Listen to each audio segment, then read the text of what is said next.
Firman Tuhan yang menjadi renungan kita pada pagi hari ini tanggal Rabu 17 Juli 2024 dalam kitab 2 Raja-Raja 8 ayat 1 sampai 15. Perikopnya Elisa di Damsyik. Elisa masuk ke Damsyik dan pada waktu itu Ben-Hadad Raja Aram sedang sakit.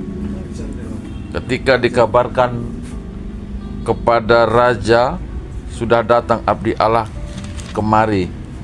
Berkatalah ia kepada Hazael, ambillah persembahan, pergilah menyongsong abdi Allah itu dan mintalah petunjuk Tuhan dengan perantaraannya, sembuhkah aku dari penyakit ini?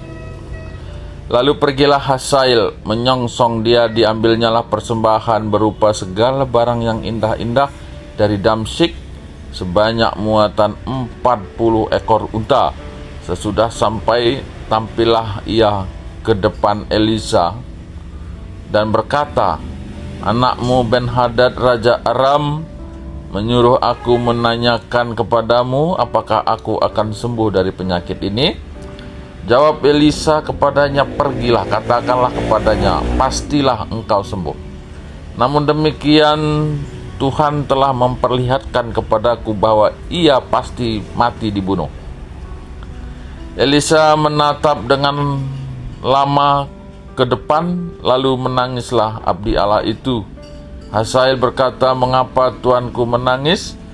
Jawab Elisa, sebab aku tahu bagaimana malapetaka yang akan kau lakukan kepada orang Israel, kotanya yang berkubu akan kau campakkan ke dalam api. Terunanya akan kau bunuh dengan pedang, bayinya akan kau remukkan dan perempuannya yang mengandung akan kau belah. Sesudah itu berkatalah Hazael, tetapi apakah hambamu ini yang tidak lain dari anjing saja, sehingga ia dapat melakukan hal sehebat itu? Jawab Elisa, Tuhan telah memperlihatkan kepadaku bahwa engkau akan menjadi raja atas Aram. Lalu ia pergi dan meninggalkan Elisa, dan setelah ia sampai kepada tuannya, berkatalah raja kepadanya, apakah dikatakan Elisa kepadamu? Jawabnya, ia berkata kepadaku bahwa pastilah engkau sembuh. Tetapi keesokan harinya ia mengambil sehelai selimut yang telah dicelupkannya ke dalam air dan membentangkannya ke atas muka raja. Jadi matilah raja dan Hazael menjadi raja menggantikan dia. Ya, ini satu perikop yang bercerita terkait dengan kondisi Raja Aram, yaitu Ben-Hadad, yang dalam cerita sebelumnya ada persengketaan sebetulnya dengan orang-orang Israel ini, ya. Tapi kemudian dalam perikop ini kita lihat, oleh karena di matanya Ben-Hadad ini, Elisa ini sudah cukup populer, ya. Bagaimana mereka waktu mengepung Samaria. Nah, ada peran Elisa di situ sehingga dia kenal.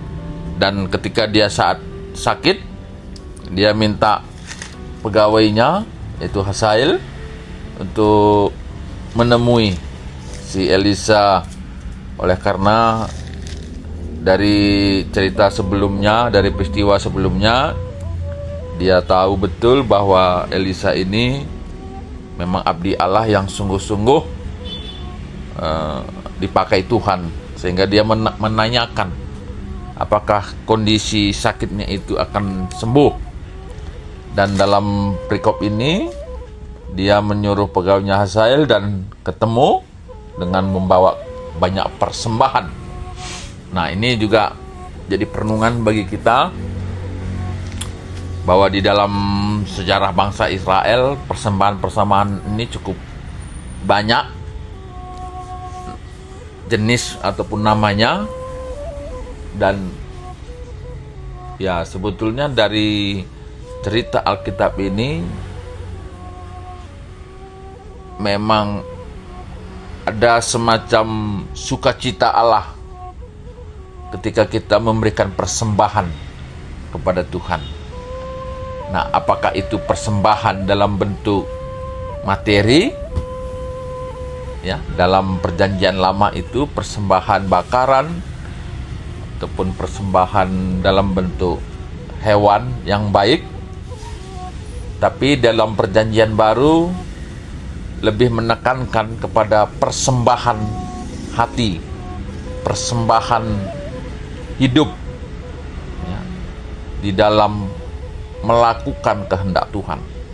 Nah, jadi sampai hari ini pun persembahan-persembahan ini tetap berjalan lebih kepada persembahan yang hidup. Pola pikir, pola perilaku, dan iman kepada Tuhan. Dan itu membuat Tuhan itu melihat ataupun Tuhan akan berkenan bagi orang yang memberikan persembahan besar hidupnya bagi kemuliaan Tuhan. Nah, kemudian dalam perikop ini disampaikanlah, nah ini hamba Tuhan, hamba Allah, tokoh yang kedua, hamba Allah yang melihat atau yang menjadi melihat, dikatakan di sini oleh karena Tuhan telah memperlihatkan. Nah, saya kira ini juga menjadi bahan renungan kita untuk bisa melihat karya Tuhan ke depan. Bagaimana kita bisa mendengar suara Tuhan, bagaimana kita bisa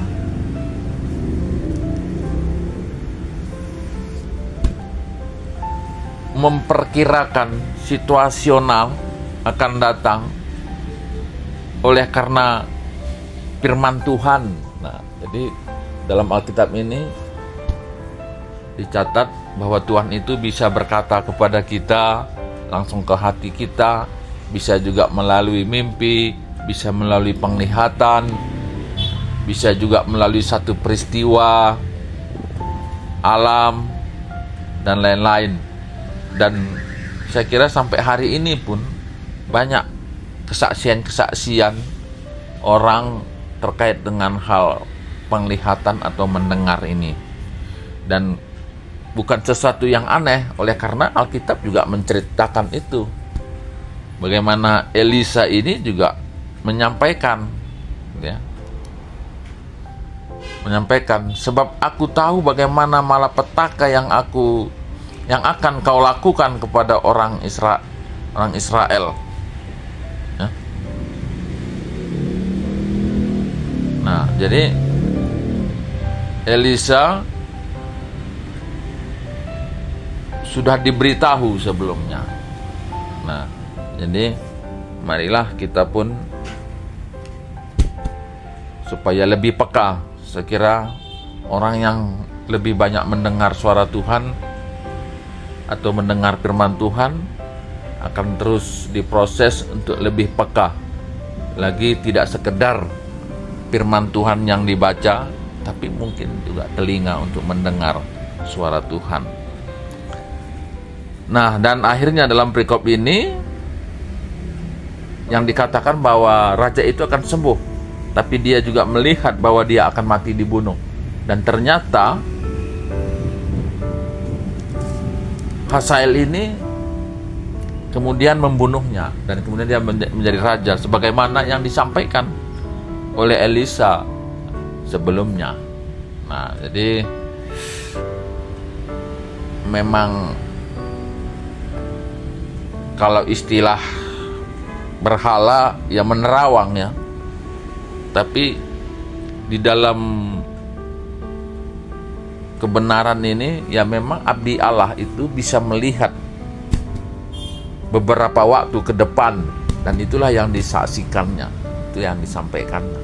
Dan ya apa yang dilihat Elisa tentang apa yang terjadi pada waktu yang akan datang, saya kira ini juga ada di dalam hati setiap orang percaya, bahwa ada kehidupan setelah dunia dan ada satu tempat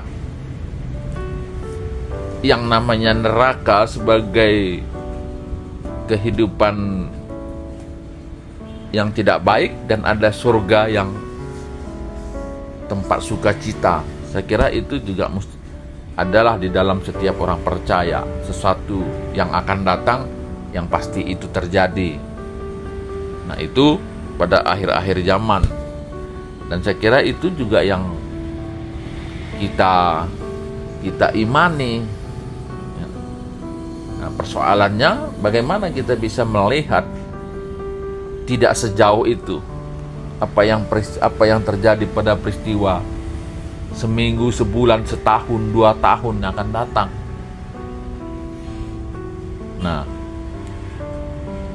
sampai saat ini juga masih banyak ya orang-orang hamba-hamba Tuhan yang bisa melihat riwayat dari seseorang, bahwa orang ini dulunya begini-begini, orang ini dulunya begini-begini.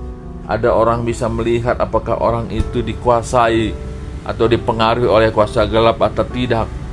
Nah, ada juga orang melihat itu sebagai sesuatu pengaruh kuasa gelap, atau memang karakter orang itu, atau sesuatu yang dibuat-buat. Nah, ini kemarin dalam sosialisasi tim doa di Klasis disampaikan itu, bahwa tim doa ini akan dibuat semacam pelatihan untuk bisa melihat itu. Nah, inilah yang seringkali kita di GBKP menganggap itu suatu talenta ya, tapi padahal seminar-seminar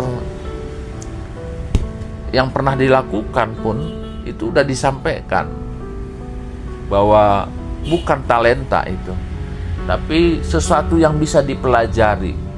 Nah, tapi orang GBKP kurang semangat. Padahal itu juga pendeta GBKP ya.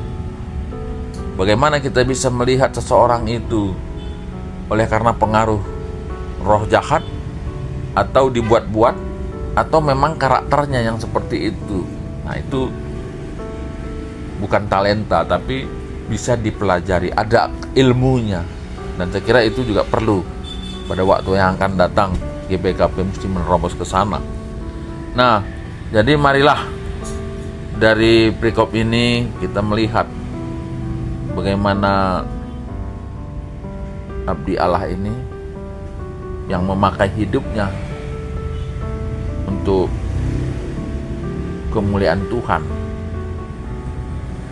bisa dipakai Tuhan tanpa memandang siapapun itu gitu ya, siapapun itu.